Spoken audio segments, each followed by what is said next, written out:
నమస్కారం అందరికీ మన సాయి కుమార్ టూర్స్ కి స్వాగతం. ఈ రోజు మనం ఉత్తరప్రదేశ్లోని పవిత్ర పుణ్యక్షేత్రమైన చిత్రకూటంలో ఉన్నాము. రామాయణ కాలం నాటి పవిత్ర జ్ఞాపకాలను తనలో దాచుకున్న అద్భుతమైన పుణ్యక్షేత్రం చిత్రకూటాన్ని దర్శించబోతున్నాం. శ్రీరాముడు, సీతమ్మ, లక్ష్మణుడు తమ 14 సంవత్సరాల వనవాసంలో సుమారు 11 సంవత్సరాలు ఈ చిత్రకూట ప్రాంతంలోనే గడిపారని స్థల పురాణాలు చెబుతున్నాయి.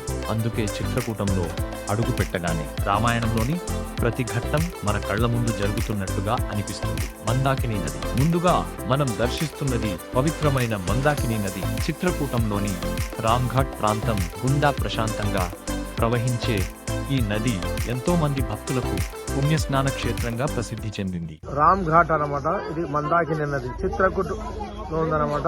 ఈ మందాకిని నదికి మరో ప్రత్యేకత కూడా ఉంది. నదికి ఒకవైపు ఉత్తరప్రదేశ్, మరోవైపు మధ్యప్రదేశ్ ప్రాంతాలు కనిపిస్తాయి. ఒకే పవిత్ర నది రెండు రాష్ట్రాలను కలుపుతూ ప్రవహించడం చిత్రకూటంలో మనకు కనిపించే ఒక విశేషమైన దృశ్యం. స్థల పురాణం ప్రకారం వనవాసానికి వచ్చిన సమయంలో శ్రీరాముడు, సీతమ్మ, లక్ష్మణుడు ఈ మందాకిని నదిని దాటి చిత్రకూట పర్వత ప్రాంతానికి చేరుకున్నారని భక్తుల విశ్వాసం. అయోధ్య నుంచి తమను తిరిగి తీసుకువెళ్లేందుకు వచ్చే వారి నుంచి దూరంగా శ్రీరాముడు తన వనవాస ప్రయాణాన్ని కొనసాగించిన పవిత్ర భూమి ఇది. ఈ నదిని చూస్తున్నప్పుడు వేల సంవత్సరాల క్రితం శ్రీరాముడు నడిచిన మార్గాన్ని మనం కూడా అనుసరిస్తున్నామనే అనుభూతి కలుగుతుంది.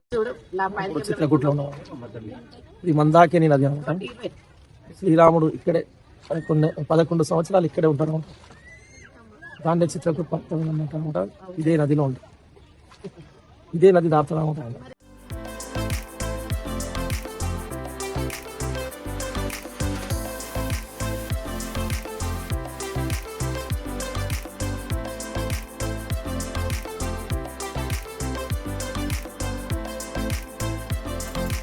సీతాకు ఇప్పుడు మనం దర్శిస్తున్నది పవిత్రమైన సీతాకు.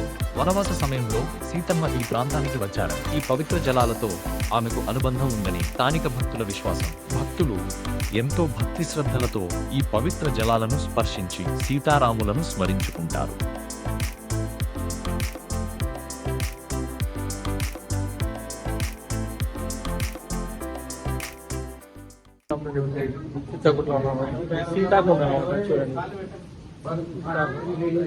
గోదావరి 11 సంవత్సరాలు ఇక్కడ ప్లేస్ అనమాట. చిత్రకూటలో సీతాకుండ అంటారు. ఇది తలసుకుంటాను అనమాట.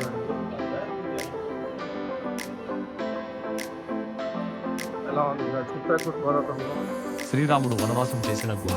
ఇప్పుడు మనం చిత్రకూటంలోని అత్యంత విశిష్టమైన ప్రదేశాల్లో ఒకటైన గుప్త గోదావరి గుహలను దర్శిస్తున్నాము. స్థల పురాణం ప్రకారం వనవాస సమయంలో శ్రీరాముడు, సీతమ్మ, లక్ష్మణుడు ఈ గుహల ప్రాంతంలో నివసించారని చెబుతారు. గుహలోకి ప్రవేశించగానే కనిపించే పురాతన రాతి నిర్మాణాలు, చల్లని వాతావరణం, లోపల ప్రవహించే నీరు మనల్ని మరో ప్రపంచంలోకి తీసుకువెళ్తాయి. ఈ గుహలో అత్యంత ఆశ్చర్యకరమైన విషయం ఏమిటంటే గుహ అంతర్భాగంలోనే గుప్త గోదావరి జలాలు ప్రవహించడం. గోదావరి నది ఇక్కడ గుప్తంగా ప్రవహించి శ్రీరాముని దర్శించుకుందని భక్తుల నమ్మకం.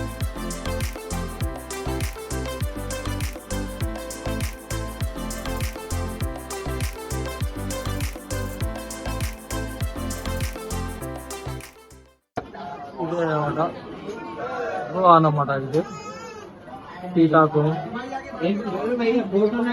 గుప్త గోదావరి అనమాట. ఇది గుప్త గోదావరి అనమాట. అనమాట. ఇంకా ఈ గుహాలలో ఇక్కడ గంగా నది ఉందంటే, గోదావరి నది ఉందంటే గుప్త గోదావరి నది అంటే చిత్రం. చూడండి ఎలా ఉంటుంది చిత్రం.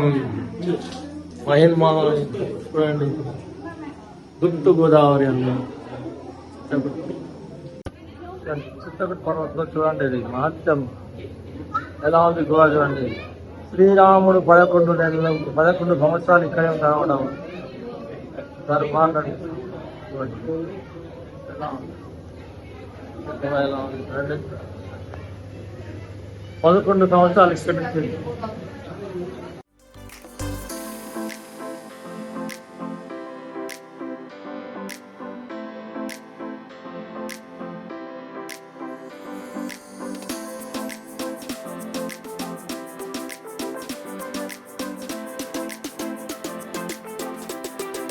కామతానాథ్ మందిరం మన చిత్రకూట యాత్రలో ఇప్పుడు దర్శించబోతున్న మరో పవిత్ర క్షేత్రం శ్రీ కామతానాథ్ మందిరం. కామతానాథుడు శ్రీరాముని స్వరూపంగా పూజలు అందుకుంటున్నాడు. కామదగిరి అంటే భక్తుల కోరికలను నెరవేర్చే పవిత్ర పర్వతం అని అర్థం. వనవాస సమయంలో చిత్రకూటానికి వచ్చిన శ్రీరాముడు ఈ ప్రాంతంలోని అధిష్టాన దైవాన్ని దర్శించుకొని అనుమతి పొందిన తరువాతే ఇక్కడ నివసించారని స్థల పురాణం చెబుతోంది.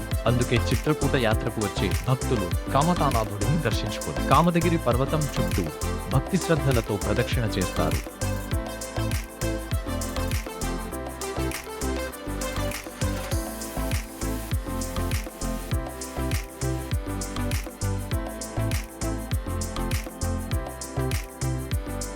పవిత్రమైన మందాకిని నది, సీతాకుండ్, రహస్యంగా ప్రవహించే గుప్త గోదావరి జలాలు మరియు కామతానాథ మందిరం ఇవన్నీ కలిసిన పవిత్ర రామాయణ భూమే ఈ చిత్రకూటం. మీరు కూడా జీవితంలో ఒక్కసారైనా ఈ పవిత్ర చిత్రకూట క్షేత్రాన్ని దర్శించి సీతారాముల ఆశీస్సులతో ఆధ్యాత్మిక అనుభూతిని పొందండి. ఇలాంటి పవిత్ర పుణ్యక్షేత్రాలను దర్శించాలనుకుంటే సాయి కుమార్ టూర్స్ ను సంప్రదించండి. మరిన్ని వివరాలు మరియు టూర్ బుకింగ్ కోసం మా ఫోన్ నంబర్కు కాల్ చేయండి. ధన్యవాదాలు.